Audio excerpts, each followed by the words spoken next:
L'impatience. Celui qui manque l'assurance de salut, il a l'impatience. Il n'attend pas. Si tu n'as pas de patience, tu ne peux pas servir Dieu. Dieu aime la patience. La patience est le fruit de l'esprit. Il y a des choses qui sont disposées pour toi, mais juste une question de temps. Dieu est souverain. On ne le manipule pas. On ne le manipule pas par les jeûnes. On ne le manipule pas par les offrandes. On ne le manipule pas par ce que tu peux faire pour que Dieu fasse. Non. Il y a une seule chose qui séduit le cœur de Dieu, c'est l'obéissance à sa parole. Quand tu obéis, alors tu es avec Dieu. Même si tu as obéi, mais son temps, on ne viole pas son temps. C'est un souverain. C'est un grand souverain. Il fait seulement ce qu'il veut faire. Et au moment où il veut le faire.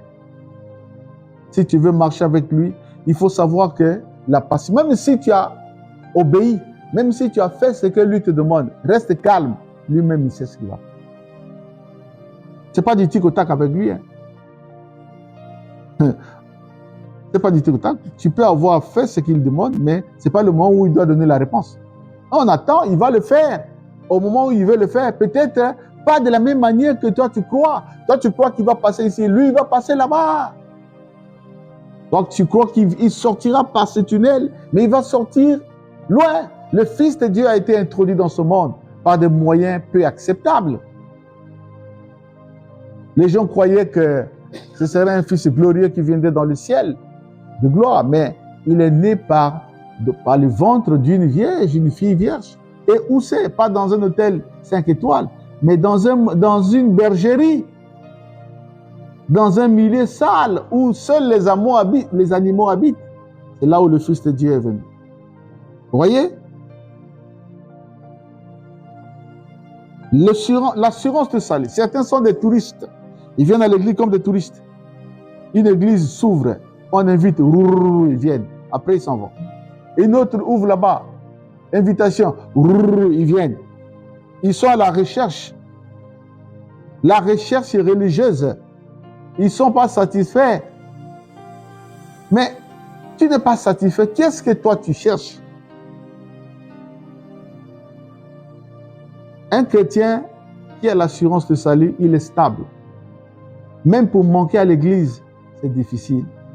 Même s'il a un programme difficile, il signale à son pasteur que papa, voilà ce qu'il y a. Et son père lui autorise.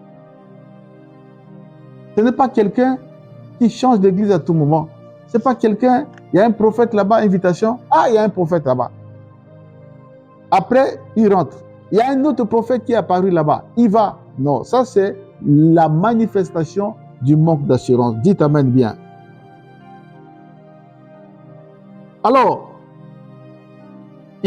ceux qui manquent d'assurance, ils pensent qu'il faut quelqu'un pour l'aider à aller vers Dieu.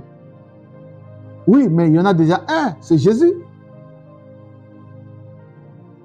Oui, quelqu'un me disait, oui, Jésus, on sait, mais quelqu'un que moi je peux voir comme ça. Ce sont des chrétiens idolâtres. Les faux prophètes aiment des chrétiens comme ça. Il y a dans ce monde, il y a des rusés, hein? Il y a des faux, il y a des gens qui ne cherchent que ça pour bâtir un nom, pour bâtir leur empire. Mais si tu es comme ça, tu es bon. Tu es le bienvenu dans ce genre d'église.